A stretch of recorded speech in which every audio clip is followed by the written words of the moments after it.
bastante. Na verdade, peraí, é um grande foco, assim, acho que o mote principal ali do mestrado da UF é linguística textual e o pessoal do grupo do IVO, né, o funcionalismo, o cognitivismo, gramática das construções, essa parte aí. A gente vai tentar fazer uma gramática gerativa lá com bastante força. Tem a gramática gerativa com o professor Eduardo Kennedy e a professora Luciana Sanches, mas vai dar... É o mesmo, é a mesma pós? Sim, sim, todo Linguística mundo estudo tá. da linguagem. Tá. Vou tentar levar a linguística histórica, a sintaxe diacrônica para lá. Vamos ver o que acontece. E aí, eu posso começar, né? Pode. Vou botar para apresentar. Boa tarde, gente. Para quem chegou depois, vou pedir para que vocês, enquanto a Isabela vai ajeitando ali a apresentação dela, para que vocês vão colocando o nome de vocês completo aqui no chat, para que eu possa pegar a presença de vocês. Beleza. Já está apresentando aí? Assim. Tá. Eu vou aumentar aqui a tela. Então, é aquele esquema, né? Eu não estou vendo mais ninguém, eu só estou vendo a minha tela aqui. Então, se por acaso tiver alguma coisa de travar, Elane, por favor, me dá uma ligada para eu saber. Tá bom, pode deixar. Porque eu não consigo ver mais nada. E aí, eu deixaria, assim, as perguntas para a gente fazer depois, em vez de fazer como a Silvia acho que estava preferindo, de fazer, né, no decorrer da apresentação.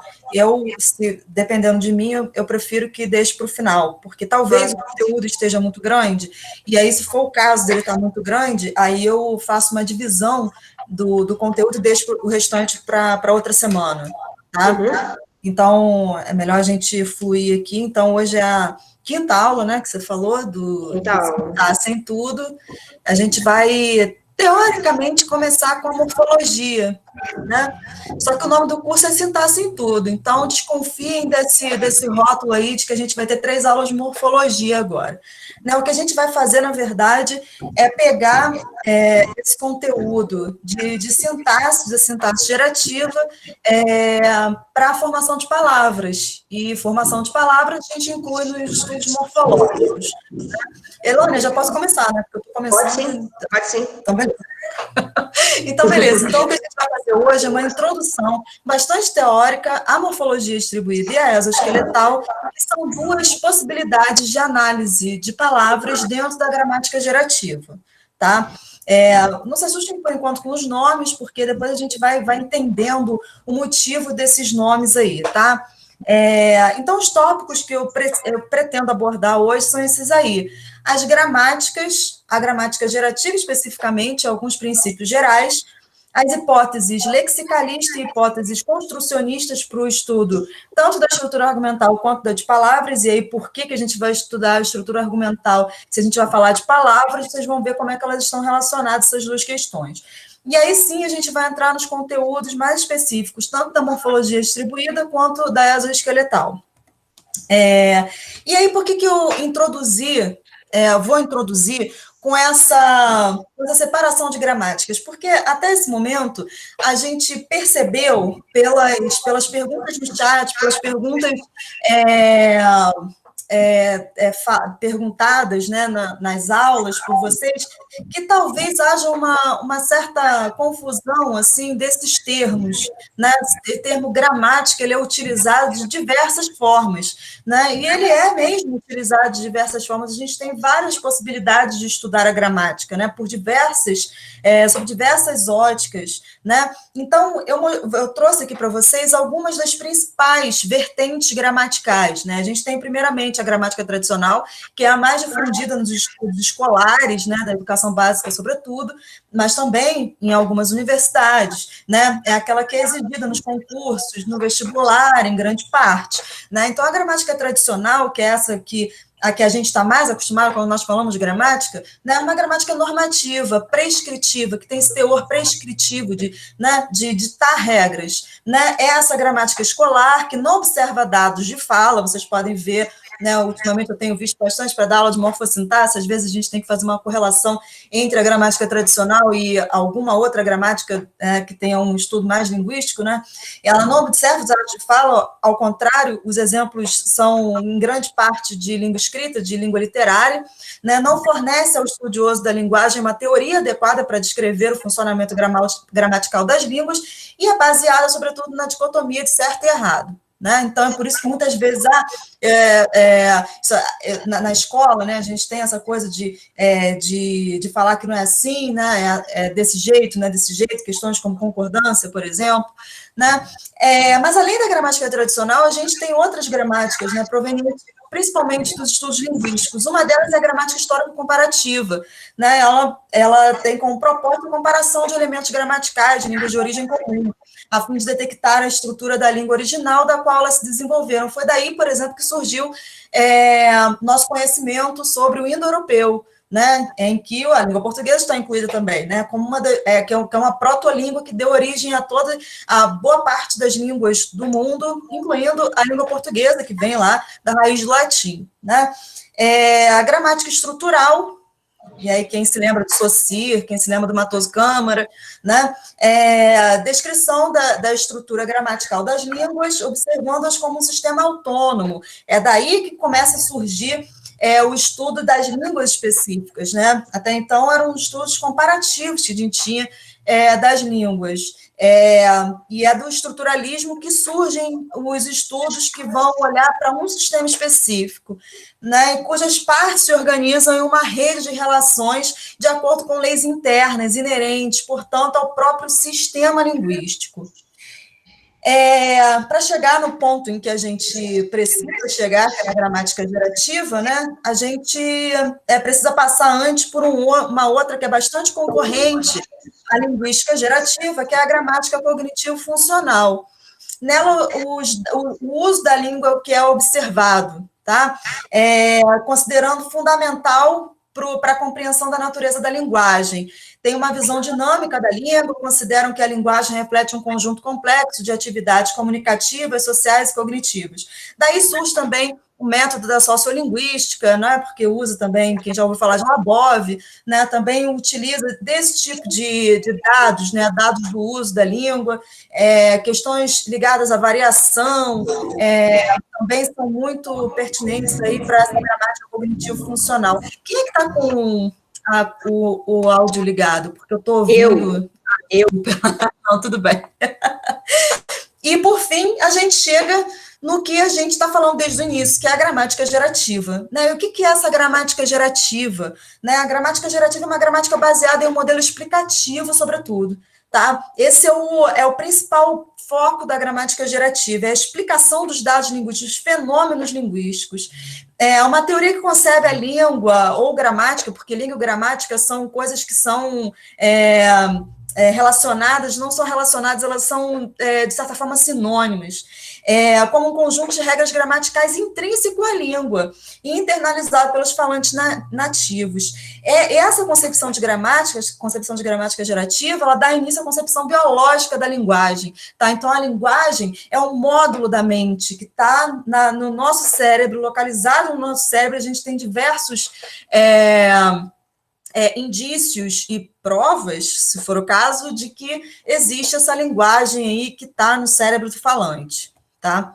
Então, a gramática gerativa ela tem alguns princípios gerais, como a capacidade biológica inata da linguagem, que a linguagem ela é humana, apesar de muitos sistemas comunicativos animais serem muito impressionantes para a gente, eles não têm características linguísticas como a linguagem humana. Né? Todo mundo que tem um cachorrinho, alguma coisa assim, fala, meu cachorro me entende, né? Eu peço ele para pegar, não sei o que, ele vem. Né? Então, existem elementos linguísticos que podem ser compartilhados, né? Mas não a linguagem de um ponto de vista mais integrado. Tá? A gramática gerativa pressupõe uma gramática que seja universal, que vai sendo parametrizada através da teoria de princípios e parâmetros, né?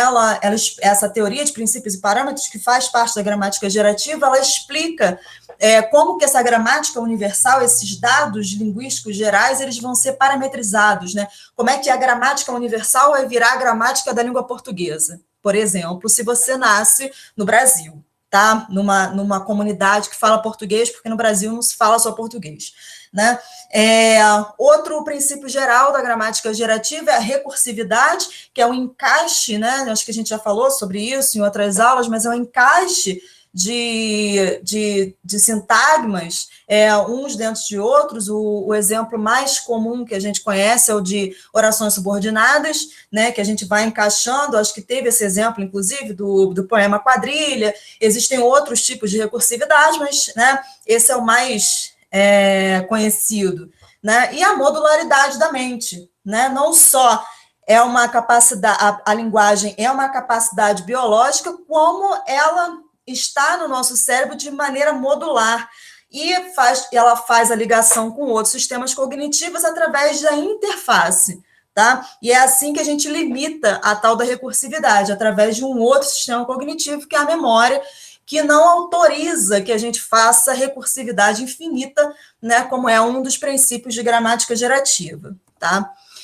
Então, a modularidade pressupõe que existe um sistema complexo, com uma estrutura altamente diferenciada e com faculdades separadas, né, com sistemas cognitivos separados. Da mesma maneira, há os submódulos da linguagem. A linguagem também não é um todo indivisível, né? A gente tem um sistema de submódulos, né, em que há um dos componentes é um único componente gerativo, que é a sintaxe, e aí a gente inclui a morfologia também, e os dois sistemas interpretativos da linguagem, que são fonologia e semântica.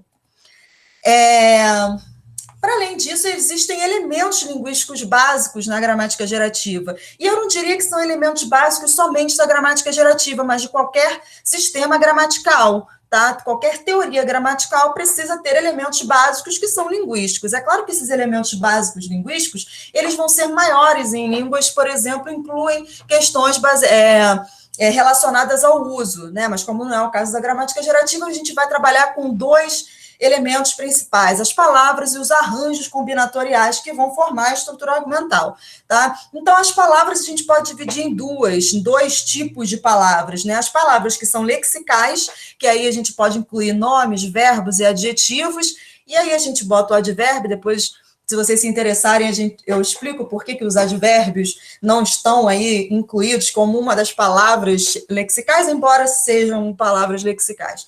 E as palavras funcionais, que são, por exemplo, determinantes. O que a gente está chamando de determinantes? Pronomes e artigos, principalmente, tá? Quantificadores, né? Esses são as palavras funcionais do tipo determinante. E também as preposições, e aí, entre parênteses, conjunções também, tá? E, por outro lado, a gente tem ainda outros elementos que fazem parte dos arranjos combinatoriais. E o que é isso, né? Organização hierárquica. Vocês viram, né? Elas mostraram algumas árvores sintáticas, algumas estruturas arbóreas, né? Que vão dar conta, por exemplo, da concordância, né? E também a endocentricidade. A endocentricidade é uma combinação em torno de um núcleo. Acho que também isso já foi dito aqui de alguma forma, né? Para a gente fazer uma estrutura arbórea, né? A gente tem que pegar um núcleo, e esse núcleo ele vai projetar aí a estrutura sintática. Isso se a gente pensar em gramática gerativa tradicional, tá? Porque eu já falei que eu vou fazer uma introdução à morfologia distribuída e à exoesqueletal. Exo é o contrário de endoesqueletal. Tá? Então, tem alguma coisa aí que a gente vai modificar no decorrer da aula, tá? E há duas hipóteses para o modelo gramatical no que se refere à questão da relação do léxico e a sintaxe. Do léxico, ou seja, as questões morfológicas e as questões sintáticas, tá? Então, a gente vai começar aí a montar como que essa aula de morfologia ela se encaixa num curso chamado Sintaxe em Tudo. Tá? Então, a hipótese A é que a gramática deve compreender um léxico e uma sintaxe. Tá? E a hipótese B é que a interação entre o léxico e a sintaxe envolve uma precedência. Tá? Então, quem vem primeiro? tá? O léxico ou a estrutura, né? A sintaxe. Na sintaxe gerativa, essa relação com a interface lexical, ela tem duas possibilidades, tá? A possibilidade 1, ou A, como eu coloquei aqui, é que o léxico corresponde a um módulo gerativo independente, tá? Essa hipótese, ela é defendida pelos lexicalistas, e eu não sei se a gente já ouviu falar, que mesmo nesse curso, né, do Noam Chomsky. O Noam Chomsky está aí nesse grupo aí de lexicalistas, tá? Existem muitos outros, Levin Rappaport, Grimshaw, enfim, tem muitas pessoas aí que, Jackendoff, enfim. E a possibilidade B, né, que é de que o léxico é o repositório de átomos, tá?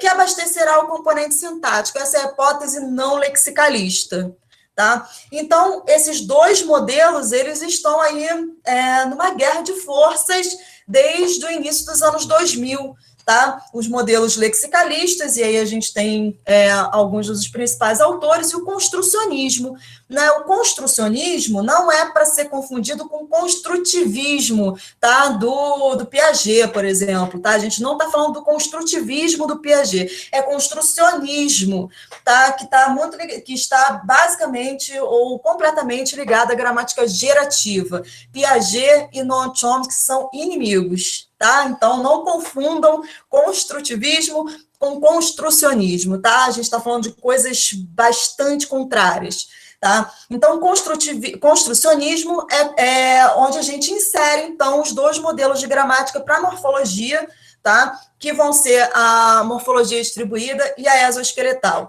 Quem inventou essa morfologia distribuída? Marantz, Alec Marantz, ex-orientando do Noam Chomsky. Quem inventou a exoesqueletal? Hagit Borer, tá? Também ex-orientando de Chomsky. Então, assim, os orientandos do Chomsky se rebelaram contra ele, só que eles são amigos. Então, o lexicalismo, vamos começar por lá, né, que era o que as meninas, inclusive a Elânia e a Silvia, estavam seguindo nas aulas delas, basicamente, tá? Em relação à estrutura argumental, no ponto em que a gente parou, isso não vai fazer muita diferença, assim, mas quando você começa a querer entender um pouco mais, principalmente da interface da sintaxe com a semântica, começa a ter uma briga um pouco maior entre esses dois grupos, tá? Então, no que diz respeito à gramática e léxico, as propostas lexicalistas da gramática têm em comum a defesa de um modelo de gramática que distingue o local para a formação de palavras e o local para a manipulação das palavras para a criação de sintagmas e sentenças, tá? Então, dentro do lexicalismo, existe uma diferença do que é sintaxe e do que é morfologia, tá? E aí o léxico, dentro do lexicalismo, é onde estão alocadas as palavras. Por léxico, entende-se que seja um dicionário cujos itens lexicais utilizados pela sintaxe para a criação de sentenças estão alocados e são formados. Os itens lexicais já saem, então, do léxico com as propriedades gramaticais definidas, ou seja, as informações fonológicas, morfológicas, sintáticas e semânticas, tá? E a sintaxe, por outro lado, ela tem como responsabilidade maior a responsabilidade de gerar sentenças a partir da manipulação dos itens lexicais selecionados no léxico. Vejam aí a separação entre a sintaxe e a morfologia até então, tá? Ou seja, a sintaxe não manipularia as palavras internamente. E aí, um outro nome que se dá para o lexicalismo é o projecionismo. Lembra que eu tinha falado para vocês o que era endocentricidade? Né? Que era a projeção da estrutura argumental a partir de um núcleo, né? Que é o verbo da estrutura argumental. O núcleo é quem? É o verbo. Né? Então, o verbo projeta os argumentos dele, né? Sujeito e objeto, ou como queiram, argumento externo e argumento interno. Né? Então, no lexicalismo, a entidade que origina a projeção dos papéis temáticos, eu acho que isso também foi falado aqui, né, sobre os papéis temáticos de agente, tema, alvo, instrumento, enfim, isso foi falado aqui, os papéis temáticos para a estrutura sintática é o item lexical, tá? Qual item lexical projeta? E o quê? Por quê? Para que projeta? Tá? Cada verbo, vamos pegar o exemplo do verbo, cada verbo em uma dada língua possui um conjunto ou uma lista de conjuntos de papéis temáticos, que são os papéis semânticos, a serem atribuídos aos seus argumentos em certa posição sintática.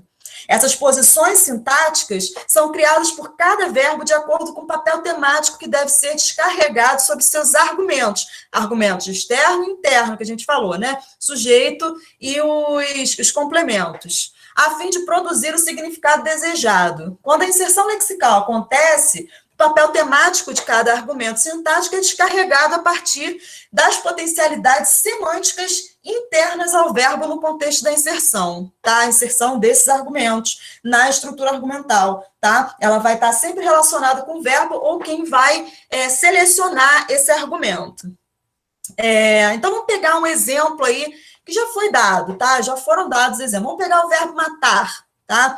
E aí vamos pegar uns exemplos aí. O verbo matar, ele precisa de 2 argumentos, né? Ele precisa de quem mata e de quem é matado, né? Então, precisa do sujeito e de um argumento interno, tá? Então, o argumento externo, ele vai ter o papel semântico de agente, né?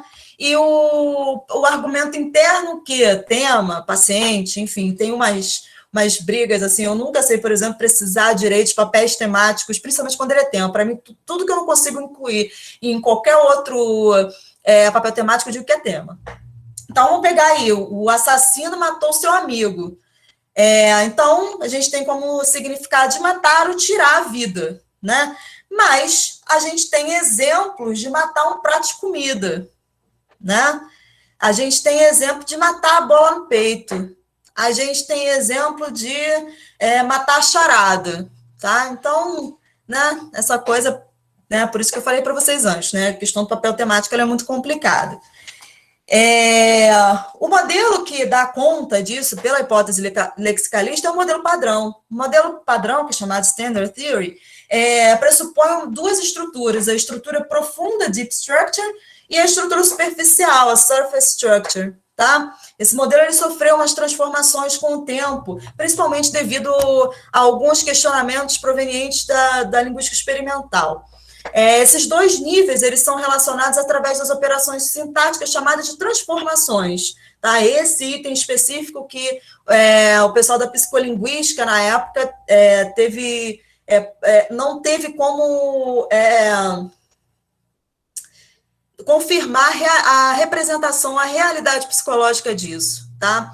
As quais mudariam a forma e essas transformações mudariam a forma das sentenças sem afetar o seu significado. Os fatos que Chomsky quis captar neste momento foram as equivalências semânticas que se mantêm entre sentenças sintaticamente distintas, tais como os pares ativo e passivo, né, o que se chama de alçamento, que eu vou dar aqui o exemplo, e as questões de sentenças afirmativas e interrogativas, né? Então, a gente tem o menino chutou a bola foi chutada pelo menino, a gente tem uma troca de posições sintáticas aí, mas os papéis temáticos continuam sendo os mesmos, tá? É isso que é a transformação. Você muda na superfície, você muda as posições sintáticas, mas na estrutura superficial se mantém aquilo que foi originado na estrutura profunda. Por exemplo, a questão dos papéis temáticos que é gerado na estrutura profunda. Então, o papel temático de agente, de menino, ele continua na transformação da ativo para passiva, né? O alçamento, que são essas frases com verbo parecer, também não mudam as questões de ordem temática, tá? De ordem semântica. Parece que o Zé está zangado, o Zé parece estar zangado, você viu que o Zé ele passou a ser sujeito aí do verbo parecer, né? Mas ele continua com com as mesmas características semânticas. E Zé deu um recado à Bia, que recado Zé deu à Bia, né? Então a gente tem uma transformação aí de afirmativa para interrogativa sem que esses papéis temáticos sejam modificados.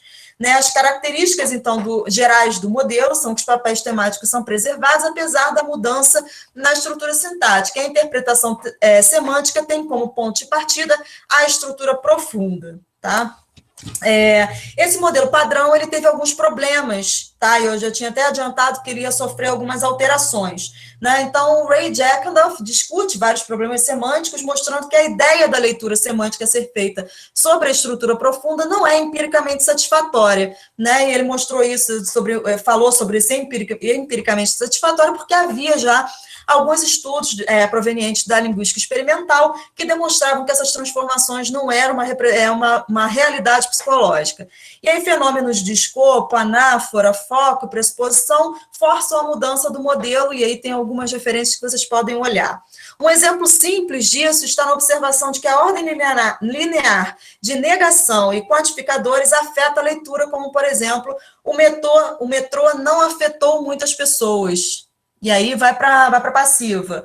Muitas pessoas não foram afetadas pelo metrô. O João está contente com as notas dele. Ele está contente com as notas do João, uma questão de anáfora aí, tá? Então, tem dois exemplos, um sobre uma mudança de quantificadores de ativa para passiva, e a outra sobre uma questão de anáfora aí, tá?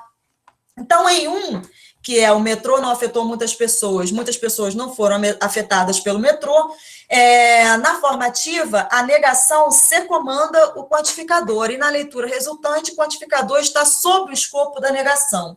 Na passiva, a inversão da ordem linear afeta a relação de secomando, e, consequentemente, o escopo, tá? Então, aquilo que faz relação, né, que tem força sobre os demais componentes, resultando na preservação da leitura do quantificador. O quantificador é aquele muitas ali, tá?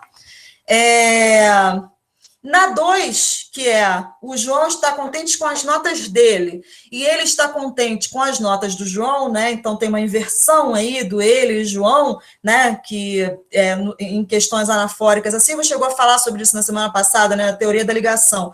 Ela está ali nos princípios, né, da teoria da ligação. Vemos que o C-comando afeta a interpretação do par DP, né? Sintagma determinante, e o pronome.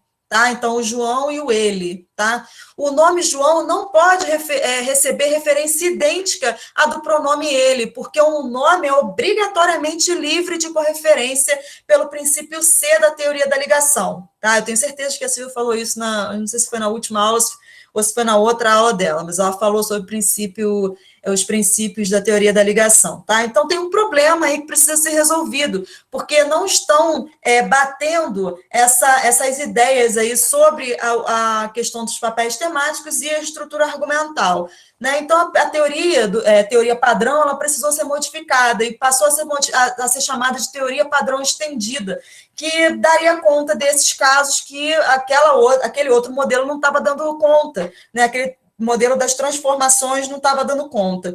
E aí a consequência da observação do Jackendoff foi o que o modelo de gramática precisou ser reformulado, e a leitura semântica, né, dos papéis temáticos, foi atribuída, então, ao nível da estrutura superficial, na teoria padrão estendida. Então, a gente não precisa fazer essa correlação entre estrutura profunda e estrutura superficial, porque mesmo as questões semânticas não se dariam mais na estrutura profunda, mas tudo na estrutura superficial, e a gente não tem mais essa ideia das transformações, que seria também adequada para aquilo que os experimentalistas estavam notando na gramática. E aí esse é o modelo, não ficou muito bom, ficou um pouco desfocado, mas é porque eu mudei a cor dos slides, e aí eu tinha feito em branco, eu tinha feito em preto, enfim. Então, a gente tinha aí a estrutura profunda, transformações, estrutura superficial, e aí a leitura fonológica e a interpretação fonológica e a interpretação semântica provenientes, todas elas aí da estrutura superficial e não mais da estrutura profunda, tá? E a teoria padrão estendida, né, ela tem algumas características. Foi adotada, por exemplo, a noção de vestígio, ou traço, né, uma marca simbolizada pela letra T, que simboliza uma posição sintática que recebe a leitura semântica de um sintagma ausente na fonologia, né, porém necessária sintática e semanticamente. Essas brechas que ganham leitura estão localizadas nos pontos de onde tiveram origem, tá? Sintagma complemento direto, em orações na forma passiva, sujeito ao alçado e QU movido. QU são referências a frases interrogativas, tá? Porque as frases interrogativas no português geralmente têm um elemento QU, né? O que você fez ontem? Quem falou isso para você? Né? Então, geralmente tem esse... E aí, quando não existe, por exemplo, onde, né, a gente vai resgatar lá no latim, quo, né? Quo in loco, sei lá, quo modo, né? Se a pergunta é como, né? Mas a origem deles é sempre com QU. No inglês é chamado de W8, tá? Porque where, who, whose, essas coisas começam com WH. Tá? Então, a bola foi chutada pelo menino, a bola, ela nasce, né, ela tem origem como complemento do verbo chutar, né? Então, por isso que tem esse T aí depois de chutada, tá? Porque é aquela tal da transformação aí, da transformação, não mais, né, mas dessa mudança aí de lugares sintáticos, tá? O Zé parece estar zangado, lembrem daquela mesma... aquele mesmo exemplo que a gente deu, né? O Zé nasce onde? Tem origem onde? Né? Com o verbo estar. Zé está zangado, né? Só que aí estar não dá o que precisa ser dado para o Zé, né? Que é a noção de concordância, né? Então ele precisa ir lá para o especificador de parecer para ganhar o quê? Caso nominativo, tá? Que recado Zé deu a Bia, né? Esse recado aí, ele está como objeto direto, né, do verbo dar, né? Por isso esse T aí que está simbolizando o que recado, tá? Outras características é a compreensão dos princípios e parâmetros de papéis temáticos, deslocamentos, alçamentos, concordância e caso. Há uma previsão da separação entre as estruturas das sentenças e a estrutura no interior das palavras ainda, tá? Então, dentro do lexicalismo, a gente teve uma mudança de teoria padrão para teoria padrão estendida, mas ainda sem dar conta dos outros elementos que formavam o item lexical, né? As palavras, a morfologia ainda estava ali jogada de lado, né? Então, em relação à estrutura argumental e léxico, o léxico, então, é responsável por fornecer a sintaxe ferramentas para que os itens se combinem em estruturas já previstas pela teoria X-barra. O que é a teoria X-barra? É essa teoria que dá conta da estrutura argumental, essa estrutura hierárquica das árvores, tá? As regras transformacionais, elas convertem estrutura profunda em estrutura superficial, e as estruturas que estão em estrutura superficial são interpretadas na forma lógica, o componente interpretativo do modelo. Noções como agente, alvo e tema são relevantes para a descrição semântica das sentenças, devido às relações estabelecidas pelos papéis temáticos. Cada posição de complemento ou especificador deve receber um papel temático, né? Essa centralidade dos papéis temáticos numa gramática que é uma gramática sintaxista, tá? É isso que eu quero chamar a atenção. Porém restrita pelo critério θ. O critério θ presume que cada argumento carregue, o argumento interno e externo, né, carregue somente um papel temático, e cada papel temático seja atribuído a somente um argumento. As atribuições de papel temático são locais, ou seja, antes da aplicação das regras transformacionais, diferentemente da aplicação de caso. Isso na padrão, né? Se a teoria determina que as estruturas superficiais são estruturas profundas enriquecidas e as contribuições da estrutura profunda são consideradas no componente interpretativo, como podemos, então, conjecturar o fato de que o léxico determina a gramática e que a direção da formação de sentenças começa na semântica e termina na sintaxe. E o que eu falei sobre a teoria da gramática gerativa, né? É uma teoria sintaxista, então tem uma direção aí que não está dando muito certo, que está começando na semântica e terminando na sintaxe. E aí, os problemas decorrentes dessa teoria centrada nos papéis temáticos, né? E o acarretamento dos critérios dos papéis temáticos para a teoria é o aumento do número de entradas lexicais. O que são entradas lexicais? São palavras, tá? De um verbo, a invenção de regras lexicais, quando o verbo, por exemplo, tiver estruturas temáticas diferentes. É o caso do verbo matar, que eu tinha dado para vocês, né? O matar, ele tem dois argumentos, né? Um argumento que é agente, o outro que é termo, quer dizer tirar a vida, mas aí tinham outras questões, aí tinham outros usos de verbo matar, matar a charada, né? Matar a bola no peito, enfim. Então, se o verbo já vem para a sintaxe com seus papéis temáticos especificados, então devem existir no léxico várias entradas diferentes para verbos polissêmicos, que, assim como matar, temos o tomar, né? A gente tem tomar susto, tomar um suco, tomar um ônibus, né? Então, são diversos tomares aí muito diferentes. Além disso, o que fazemos com estruturas complexas com significado especial, como as estruturas idiomáticas, né?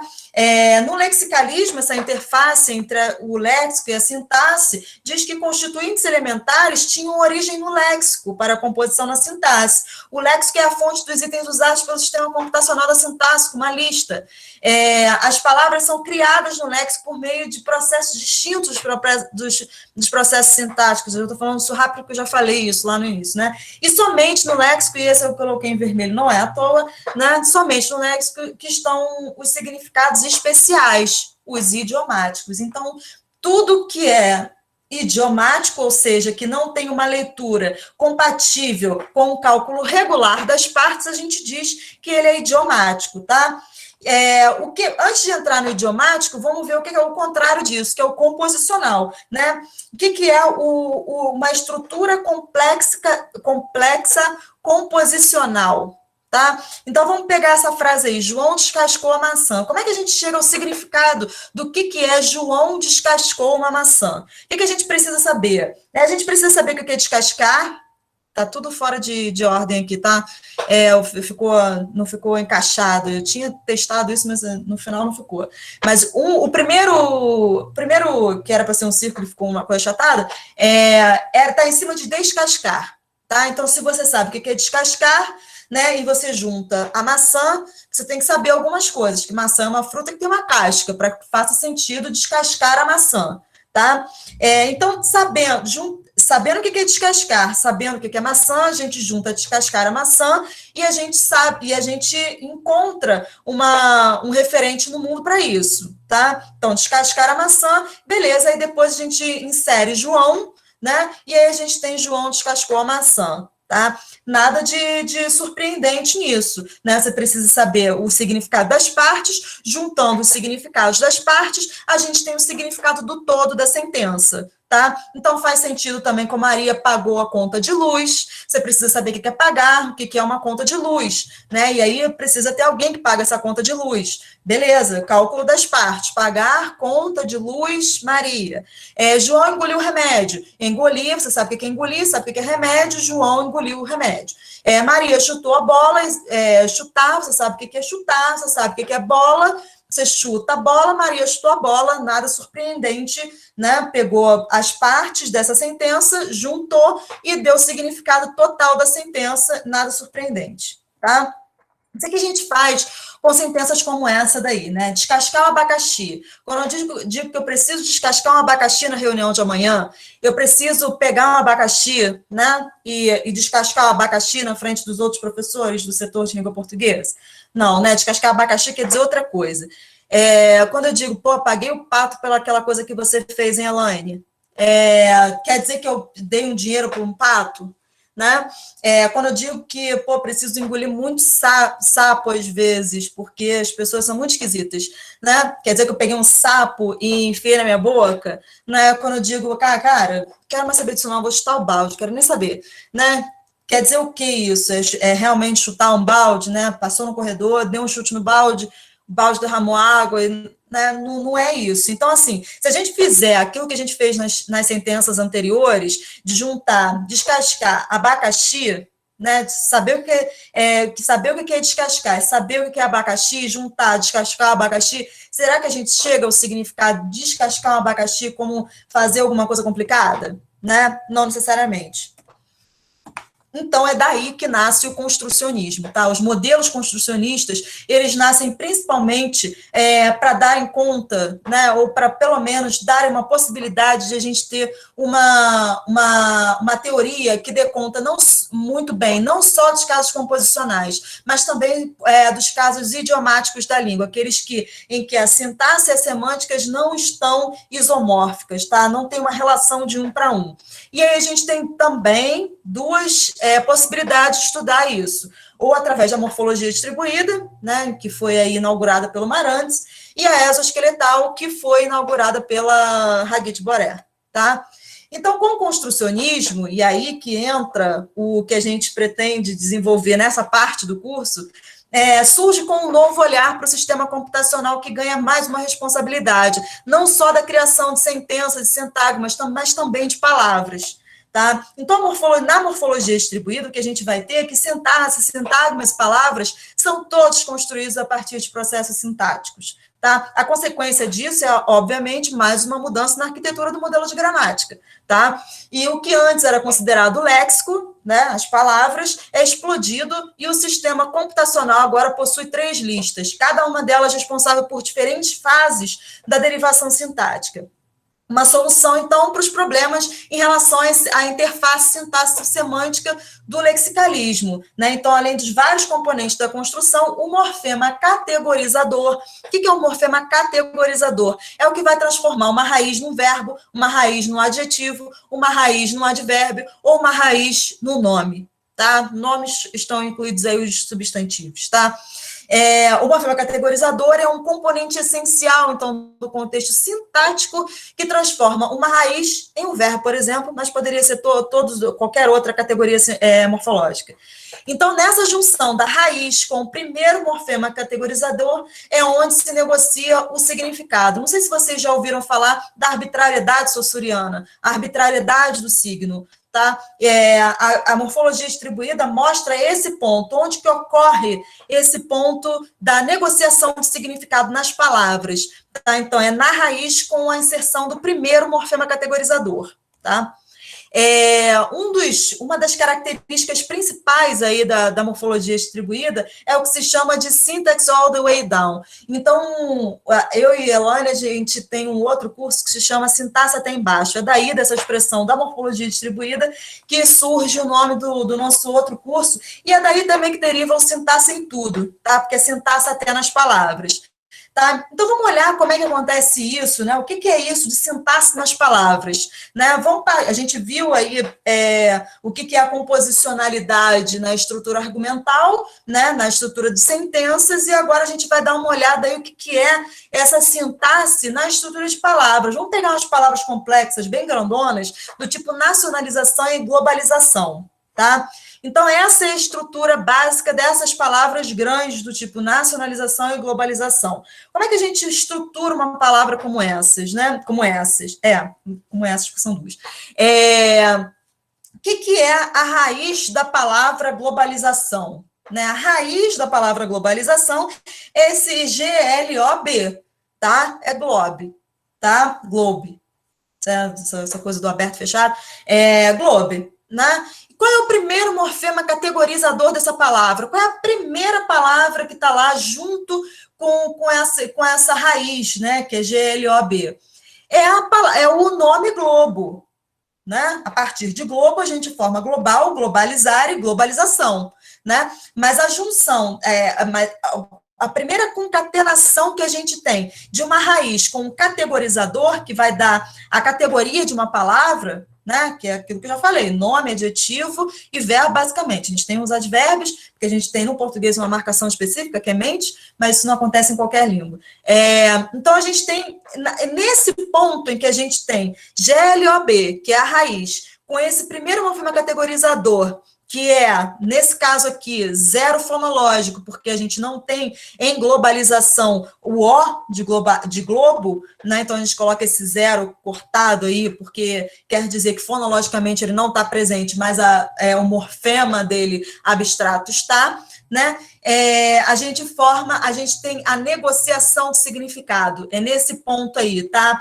Nesse ponto aqui, para quem está vendo mexer aí com o mouse, tá?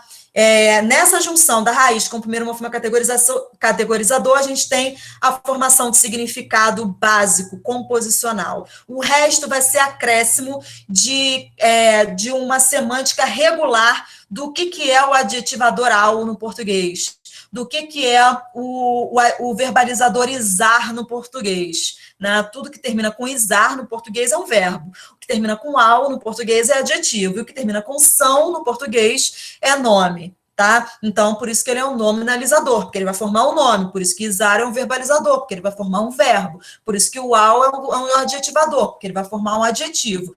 E é por isso que esse globo é um nome, porque a gente tem uma marcação de nome aí, tá? E a partir de globo, a gente vai formando o significado de globalização composicionalmente, igual aquele descascar a maçã. Maria descascou a maçã, tá? Mesma coisa com globalização. E a mesma coisa também com nacionalização. Não preciso nem dizer, porque vai ser igualzinho que eu disse sobre globalização, tá? Só que, né, a gente, assim como na sintaxe de sentenças, a gente também não tem na sintaxe de palavras somente palavras composicionais. A gente também vai ter palavras idiomáticas como restaurante, que eu não sei vocês, mas eu tomei um susto quando descobri que restaurante era proveniente do verbo restaurar. Tá? Eu tomei um susto quando eu vi que em refrigerante existia frio, existia refrigerar, e refrigerante era derivado disso tudo. E que governanta deveria ter governo dentro, né, composicionalmente. Né, se a gente fosse considerar que as camadas elas devem ser calculadas parte a parte para se chegar no significado global, tá? Mas não é isso que ocorre, assim como nas sentenças não ocorre isso em palavras, né? O verbo rebolar não é bolar de novo, tá? Então tem algumas coisas que não são computadas composicionalmente, assim como nas sentenças, tá? Então eu peguei aqui essas palavras em inglês porque eu peguei direto de uma autora chamada Arad, tá? E ela faz essa análise aí, essas duas possibilidades de análise para verbos como hammer, que quer dizer martelar, tá? Então, a gente tem a palavra martelo, que é a primeira árvore, essa daqui, é martelo, nome, tá? Só que no inglês não tem marcação morfológica para isso, né? Então, martelo, nome, martelar, verbo, eles têm a mesma expressão fonológica, embora a morfologia seja diferente, né? Porque isso aqui tem um verbalizador e aqui tem um nominalizador, né? O que ela quer dizer com esse fato de que ela não está colocando hammer, né, verbo proveniente de hammer, nome, tá? Assim como, ao contrário, ela está fazendo com o tape, que é fita, e eles têm o verbo fitar, tá? A gente não tem isso. Mas a gente pode pegar telefone e telefonar que vai dar certo. E aqui a gente tem, por exemplo, telefone, e aí telefonar considera o passo de telefone, nome dentro, tá? Então, a gente tem questões que são relativas à idiomaticidade e questões que são relativas à composicionalidade. Então, hammer é um exemplo que a Arad dá para idiomaticidade e tape é um exemplo que ela dá para composicionalidade, assim como globalização e nacionalização, tá? Então, a derivação da palavra pode ou não considerar a morfologia interna dentro da morfologia distribuída. Um verbo denominal pode desconsiderar a suposta estrutura nominal interna e formar uma nova raiz que não carrega, consequentemente, a semântica do nome, como hammer, martelo, e to hammer, que é martelar. A outra possibilidade é uma formação com leitura composicional, como o tape, ou telefone, e to tape, telefonar. Tá? Vamos fingir que está telefonar aí. Cuja formação do verbo considera a estrutura interna do nome telefone. Tá? Vamos traduzir logo isso aí. Então, o modelo da morfologia distribuída é esse aí, tá? A gente tem 3 listas, umas traços abstratos, onde estão os morfemas, morfemas não necessariamente com fonologia já implementada, tá? A lista 2, que é de peças de vocabulário, que é onde vão ser inseridos os itens fonológicos, tá? E a inserção lexical ocorre nessa fase pós-sintática, tá? Porque vocês estão vendo aqui que é a partir dos traços abstratos, que é onde estão nominalizadores, verbalizadores, adjetivadores, tempo, aspecto, concordância, tudo está aí nos traços abstratos, tá? E aí, depois da manipulação sintática, que é feita por fases, a gente tem a inserção fonológica desses itens, tá? Exigidos lá pela sintaxe. E também a gente tem a interpretação semântica de itens regulares, composicionais, e aqui na lista 3 é onde ocorrem as questões relativas à idiomaticidade, tá? É uma terceira lista que também é pós-sintática, tá? E aí, nessa junção de forma lógica, que são essas informações regulares de sufixos e prefixos na língua, são juntadas a essas informações que têm uma relativa compreensão de mundo, tá? Porque é uma questão enciclopédica bem inicial, a gente tem as leituras contextuais fase a fase, tá? Então, na lista 1, que é as traços abstratos, naquele modelo que eu mostrei para vocês, é onde são fornecidas as raízes atômicas e morfemas gramaticais abstratos para o sistema computacional.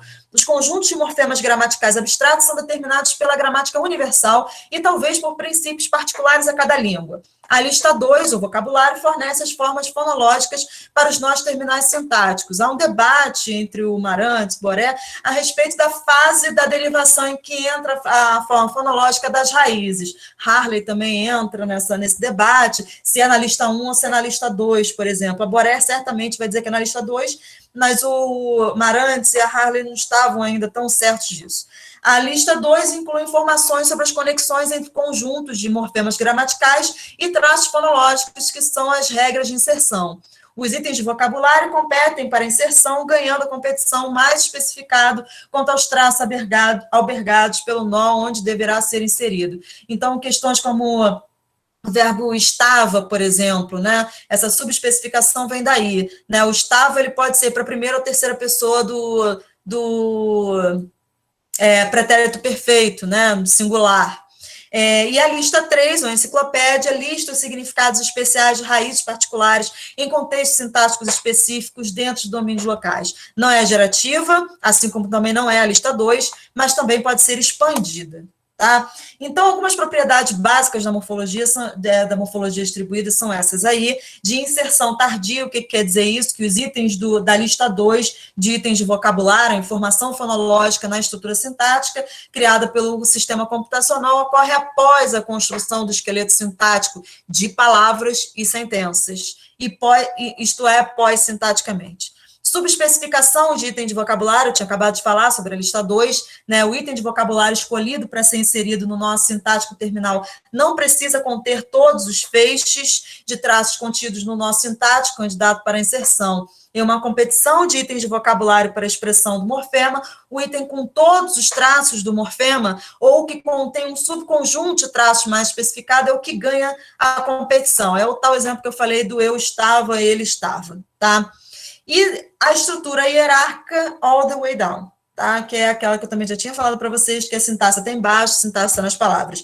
Então, a estrutura de nós funcionais, onde os itens de vocabulário são inseridos, é determinada segundo a hierarquia das operações e princípios sintáticos. Além disso, a sintaxe é responsável por comandar não só a criação de sentenças e sintagmas, mas também a criação de palavras. Desse modo, se assume que os processos sintáticos, concatenar, mover e copiar, também são utilizados pelo sistema computacional para a formação de palavras. Então, a sintaxe nas palavras, né, quer dizer que a construção de palavras complexas se dá na sintaxe, considerando que os mecanismos que geram palavras, sintagmas e sentenças, concatenar e mover, são os mesmos. Tá? Então, a gente não tem mais uma diferença entre sintaxe e a morfologia.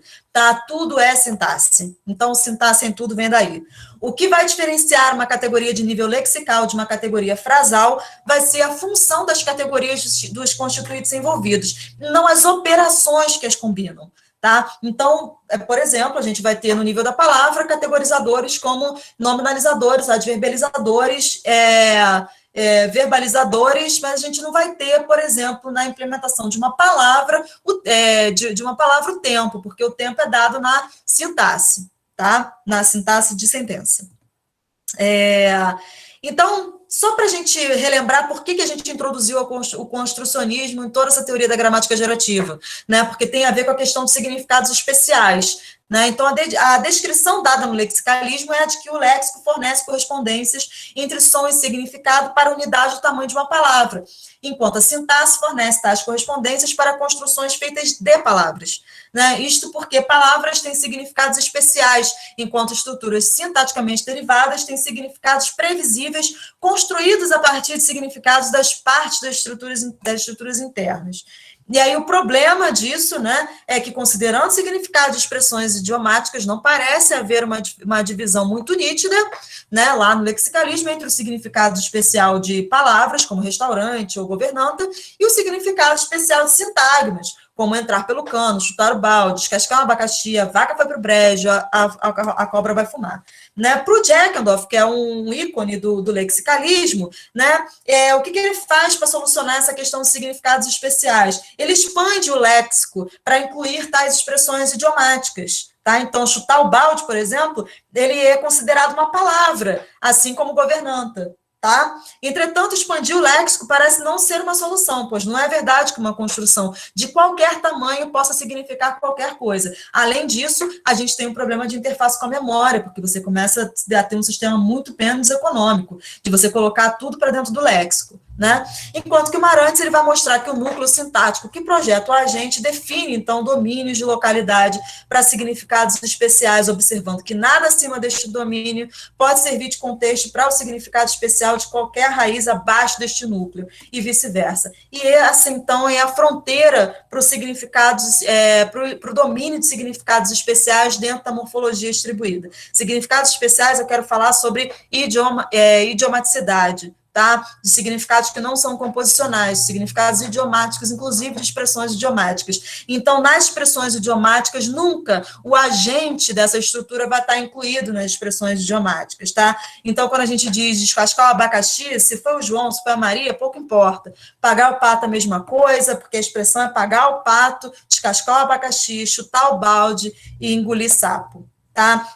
Então, na proposta morfologia para as expressões idiomáticas, não há expressões idiomáticas com agentes fixos, né? No caso de a vaca foi para o brejo, a cobra vai fumar, a gente já viu aí nas aulas da Elaine, da Silvia, que são tipos do tipo small clause, né? Não há expressões idiomáticas passivas e eventivas, que é uma coisa mais complicada, não há expressões idiomáticas com morfema causativo, enfim, tem algumas coisas que são limitadoras, né?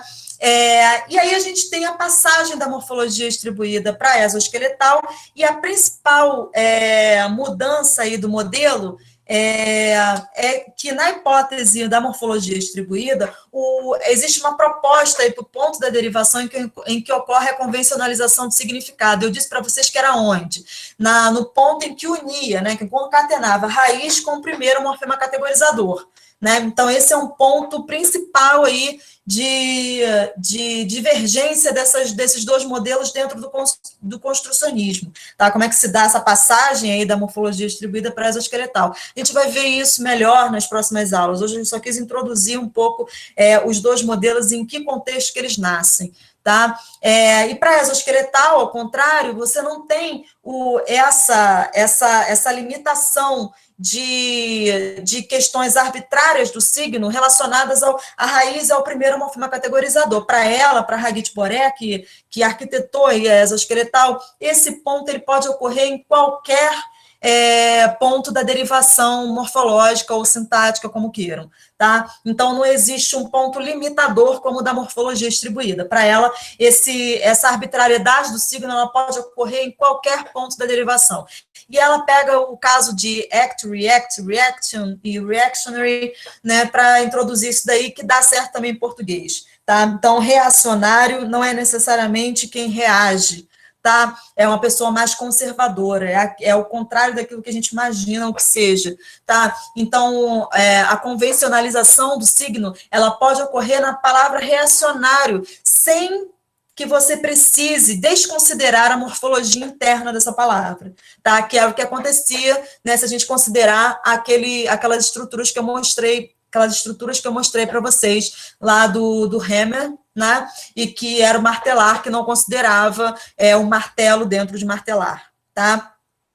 Então, tem algumas questões aí relacionadas à estrutura argumental, mas eu acho que meu tempo já acabou, tá? Então, mas essas coisas a gente volta na semana que vem, tá? Para a gente especificar melhor questões relativas à estrutura argumental, tá? Mas, para terminar, a interpretação de significados no construcionismo, ela se dá nessa direção, tá? Estrutura sintática, estrutura de evento e interpretação de argumentos, tá? Isso é retirado da Borer, 2003, e agora acho que a gente pode conversar um pouco, porque eu acho que eu já estou há 1 hora falando, tá? Obrigada, Isabela. Isabela, eu vou compartilhar uma coisa com vocês, bem legal. Para quem estava no início, a gente estava conversando sobre, surgiu o nome da Miriam Lemele aqui, que foi orientadora da Isabela. E a Miriam foi a minha professora de Linguística 3, que é aquela disciplina em que se ensinava, a FRJ naquela época, né, era a disciplina em que se ensinava a árvore sintática. Então, era a disciplina de apresentação da teoria gerativa. E eu lembro muito claramente da Miriam fazendo essas árvores de palavras, e eu ficava, o que, que ela está fazendo, meu Deus? O que, que ela está fazendo? O que, que é isso? Pronto, me senti em 2007.1. Era isso que eu ia falar. Mas foi ótimo. Fiquei melhor que ela, vai. Hã? Fiquei melhor que ela. Assim, ela tinha uma magia, inclusive de subir na cadeira. Subir na cadeira e ia lá no topo do quadro fazer aquilo. E acho que poucas pessoas amaram a Miriam tanto quanto eu, então eu posso falar que para explicar não era a melhor pessoa. É verdade. Mas a mágica dela subindo na cadeira é inesquecível. Ah, sim, isso eu já vi também. Eu não fiz aula que regular com ela, acho que eu nunca fui aluna da Miriam, eu não fui aluna dela em Linguística 3, eu fui aluna da Carlota.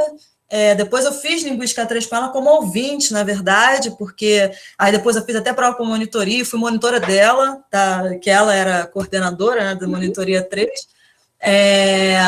E eu acho que eu fiz também o sintaxe na linguística. Talvez eu era com o Celso, era com ela. Então eu fiz com ela, engraçado, eu não me lembro de ter sido aluna dela, mas então foi com ela, porque eu não fiz com o Celso, não.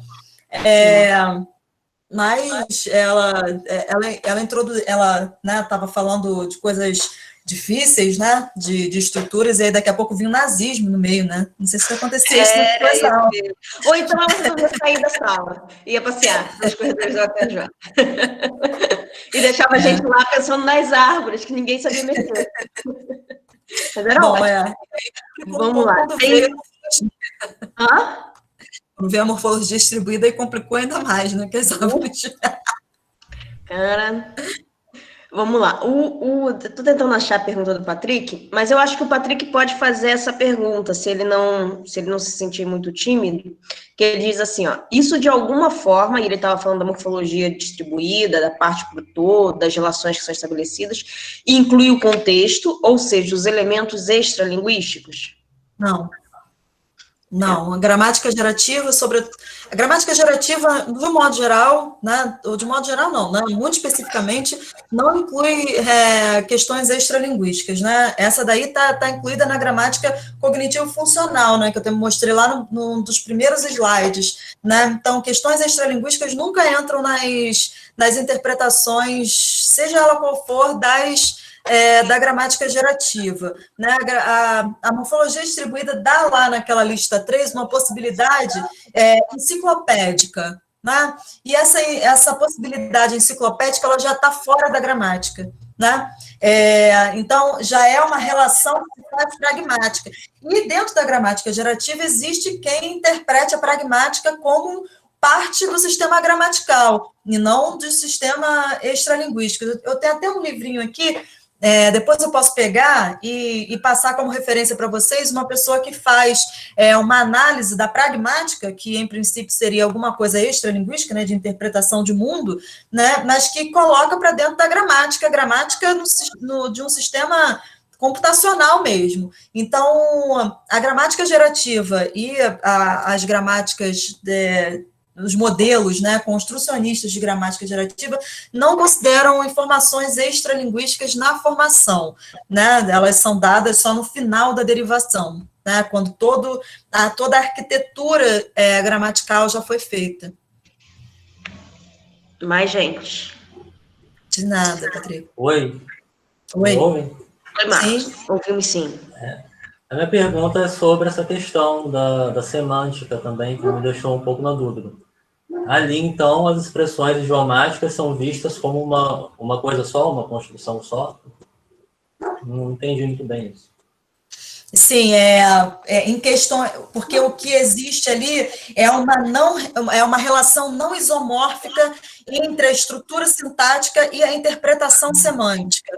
Tá? Então, a estrutura sintática ela vai se dar por fases como qualquer outra estrutura. Só que na hora de interpretar, ela vai ser uma estrutura interpretada de forma diferente, ou seja, 2 vezes, tá? Então, vamos pensar em chutar o balde, tá? Eu posso, de fato, composicionalmente, chutar um balde, né? Eu posso estar passando no corredor, tem um balde, eu estou a fim de fazer uma sujeira e dou um chute no balde e derruba a água no corredor.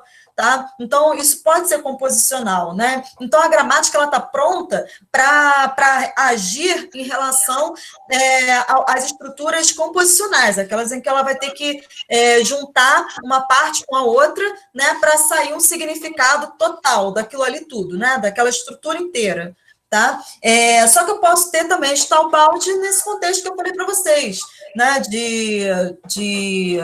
Não vou fazer tal coisa amanhã, não, vou chutar o balde, tá? Vou desistir, né? Então, essa estrutura de chutar o balde, no sentido de existir, ela vai ser computada fase a fase na sintaxe.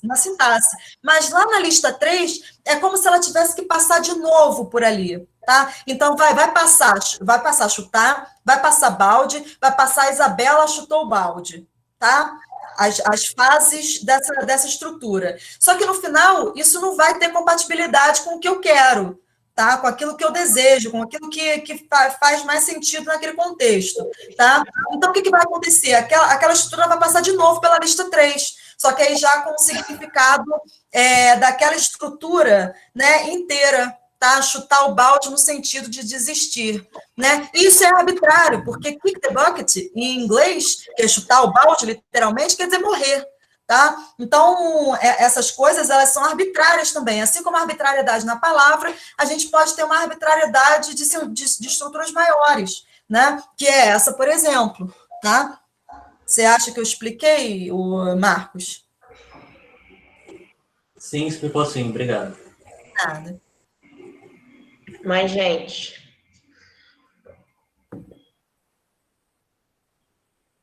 Bom, eu juro que na semana que vem a gente vai ter mais exemplos utilizando.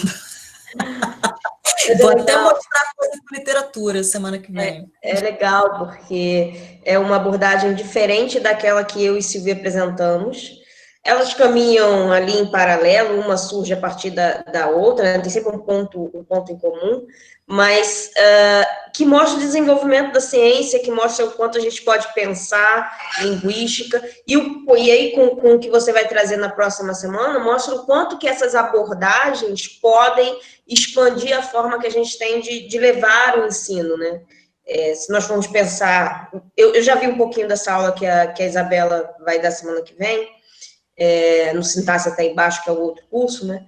E é uma aula legal, porque você consegue... É a do Guimarães, não é? Dos textos do Guimarães.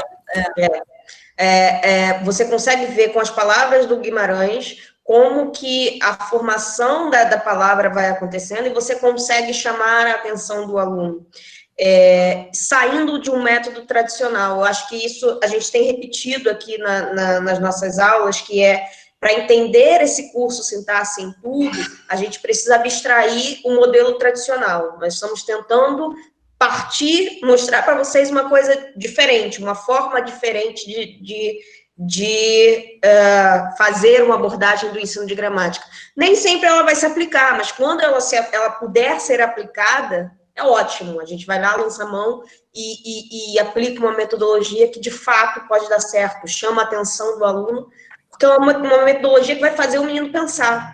Você parte do conhecimento dele. Tudo que a gente está falando aqui parte do conhecimento do aluno. É antes da apresentação da metalinguagem. Bem antes.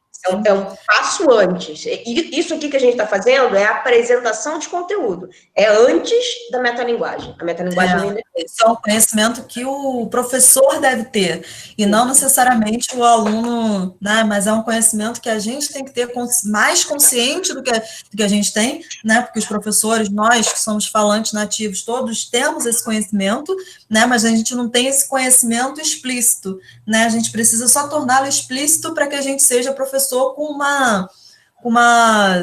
um saber maior do que o que é daquele nível de prescrição da gramática tradicional, né? Acho que a Andréia Nonato, que ela até tinha comentado aqui, né? Aquele que restaura, né? Ela percebeu que tinha ali uma marca do antigo participo presente, né, do latim. A gente não tem uma marca de participo presente, né? Geralmente eles são adjetivos, né? Alguns se tornam nomes, como no caso de restaurante, né? Mas ela até botou aqui ficante, amante, né? Então tem esse NTE aí, que é uma marca de particípio presente, né? Mas que a gente não tem no português enquanto uma marca, né? Que forma realmente novas palavras, né? Produtiva. Hã? Produtiva. Produtiva. A gente tem algumas marcas que ficaram lá, só que elas sequer têm uma semântica, uma produtividade muito boas, né? Então, por isso que às vezes a gente não consegue perceber algumas, né? Só que ela deve ter conhecimento disso e percebeu, né, que tinha um NTEzinho ali, que era a marca do participo presente, que está presente, isso, resquícios, que está presente no restaurante, que por acaso nem o que era, né, no latim, que deveria ser um adjetivo, né, um nome, e aí complica ainda mais, né? Uhum. A Andrea tinha feito durante a aula, quando você foi apresentar, foi legal isso, você foi apresentar chutar o balde, as expressões idiomáticas, né? Um passinho antes, pouco antes de você virar, ela já estava dizendo o que você ia fazer. E aí eu achei ótimo, porque eu falei assim, olha, você está acompanhando direitinho o raciocínio da Isabela. É exatamente o próximo passo que ela vai trazer. Ela está rindo aqui, tá vendo? Eu espero que tenha ficado claro, assim, né, que as pessoas tenham conseguido acompanhar. Eu acabei falando muito, né, falando muito rápido, não sei o quanto que as pessoas acompanharam. Dos advérbios, né, os advérbios, eles são, a Lilian, a que está perguntando, né, no início a Isabela comentou que os advérbios não estão incluídos em palavras lexicais, né? Na verdade, eles estão incluídos em palavras lexicais, mas por que a gente não sobressalta assim, os advérbios? Né? Porque os advérbios eles têm uma função muito parecida com a dos adjetivos. Né? Então, os advérbios são como adjetivos. Tá? Só que porque eles são modificadores, na verdade. Uns vão modificar um tipo de estrutura e o outro vai modificar outro tipo de estrutura. Tá? Então, tem algumas línguas que nem fazem essa separação morfológica. Por acaso, no português, a gente tem a marca mente para advérbio, né? É o único advérbio que a gente marca como mente. Todos os outros, inclusive os que são marcados em mente, muitas vezes a gente não marca. A gente diz, né? Vou chegar aí rápido, né? A gente não diz aí, vou chegar rapidamente, né? A gente diz, vou chegar rápido, que é a forma de um adjetivo. Né? A gente marca, às vezes, o mente, tá? Então, eles têm, assim, uma marca muito parecida, tá? Então, apesar disso, só o advérbio de modo que, muitas vezes, a gente marca com mente, mas na fala, sequer a gente marca todas as vezes, tá? Então, advérbios e adjetivos, eles têm essa função muito semelhante, tá? E algumas línguas sequer marcam um advérbio como a gente marca no português. Então, eles são uma classe morfológica, né? Mas muitas vezes ela está junto com o termo adjetivo, tá? Que são modificadores na estrutura. Tá? Eles têm uma função de modificação que é basicamente a mesma. Por isso que muitas vezes a gente não ressalta assim, o advérbio, mas ele está também incluído. Tem, inclusive, uma vertente na teoria da gramática gerativa, que é a da cartografia, que tem um olhar específico para os advérbios, né? Que é a periferia esquerda, e aí tem uma questão lá dos advérbios, de modificação, de mobilidade na estrutura, e aí eles fazem hierarquias de adjetivos. Então, quem se interessa por adjetivos, a melhor teoria para procurar é a cartografia, assim, porque vai te dar não só a questão das posições em que os advérbios ocupam nas sentenças, mas também vai dar uma hierarquia de advérbios, vai dar várias informações sobre advérbios. Tem um professor que já foi professor da UFRJ, hoje é professor da Unicamp, que estudou com a galera da Itália, que é a principal galera no mundo que estuda a cartografia, que é o Aquiles, e ele estuda, basicamente, a cartografia, ele, Sandra Quarezemin, lá no Sul, são pessoas que estudam bastante cartografia, sobretudo a questão dos advérbios na cartografia. Então, tem um estudo específico sobre os advérbios. Se eu não me engano, tem um trabalho do Aquiles e Aquiles Tescari Neto, para quem quiser procurar, e a professora Sandra Quarezemin, eles têm uns trabalhos muito interessantes sobre teoria gerativa e ensino, usando cartografia e o Aquiles, se eu não estou muito enganada, tem um artigo falando sobre advérbios na educação básica. Eu acho que eu coloquei lá naquele nosso... Eu acho que esse artigo está no Sintaxe até embaixo. Eu acho que eu coloquei. A gente pode tentar trazer para cá para mostrar para eles como é que eles falam. Isso. A gente pode recuperar aqueles 4 e botar aqui para eles. Para quem gosta de advérbios, acho que não tem aqui no Brasil melhor pessoa que... E ainda mais com essa relação com o ensino, né? Isso que é legal, assim, né?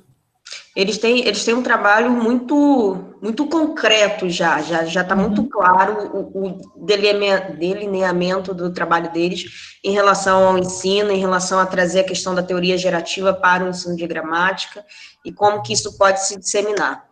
Acho que isso é um trabalho... A gente, na verdade, está bebendo um pouquinho na fonte deles ali para poder levantar o projeto de extensão e os 2 cursos que a gente está levantando. Que a gente está fazendo. Mais gente. Acho que o pessoal ficou assustado com a morfologia distribuída. Ainda estou assimilando.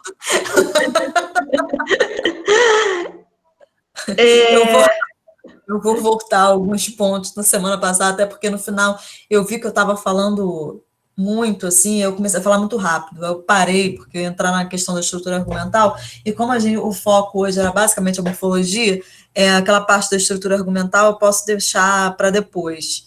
Foi um negócio exótico, realmente foi ótimo.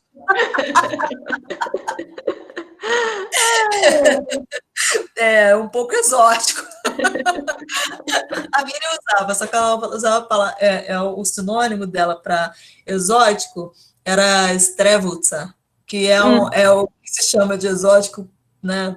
Quem não sabe, a Miriam é de origem italiana, e lá na Itália, quando eles falam que alguma coisa é exótica, eles chamam de strevutza. Ai. Mas foi bom, né, gente? Deu para ser apresentada uma outra teoria para quem nunca tinha ouvido falar. Deu para ser apresentada uma outra teoria e a gente vai mergulhar um pouquinho mais nessa teoria nas próximas 2 aulas. Ok? Eu vou... Vocês têm mais perguntas? Senão vou dando encaminhamento aqui. Eu estou pensando não falei com a Isabela não, nem possível, mas vou soltar a ideia aqui. De pedir para que vocês preparem ao final das aulas, ao final das 7 aulas, um plano de aula sobre qualquer um dos temas que a gente deu e mandem para a gente para que a gente possa dar um feedback para vocês. Um plano de aula em que vocês usariam um dos conceitos, um dos temas que a gente trabalhou numa aula da educação básica. E aí, a gente teria um tempo para dar um feedback para vocês depois. Acho que essa seria uma atividade prática e que vocês poderiam testar alguma coisa. Por onde? Pelo Classroom. Pelo Classroom. Seria por lá. Tá? Mesmo espaço onde vocês acessam o link para...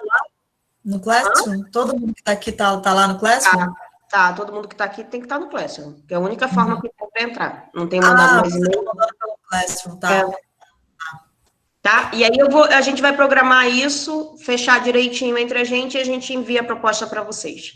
Tá bom? Mas seria depois das 7 aulas, porque aí vocês teriam tempo de ver todas as aulas e escolher uma delas para trabalhar. Como é que é? Precisa ativar a plataforma de receber tarefas? Não, mas está aberto. Está aberto, Giovanni. Obrigada. Eu só não enviei atividades ainda para vocês fazerem, mas tá lá disponível. Uma Classroom tá disponível. Tá? Então a gente vai encerrar por hoje e a gente se vê de novo na próxima semana com a Isabela de novo falando sobre Morfologia especificamente, com a interdisciplinaridade com a literatura. isso. Tá bom, gente? Um beijo, até terça-feira que vem. Para Tchau, quem é gente. professor, feliz Dia dos Professores, quinta-feira. É verdade, parabéns. Obrigada, gente. Tchau. Tchau.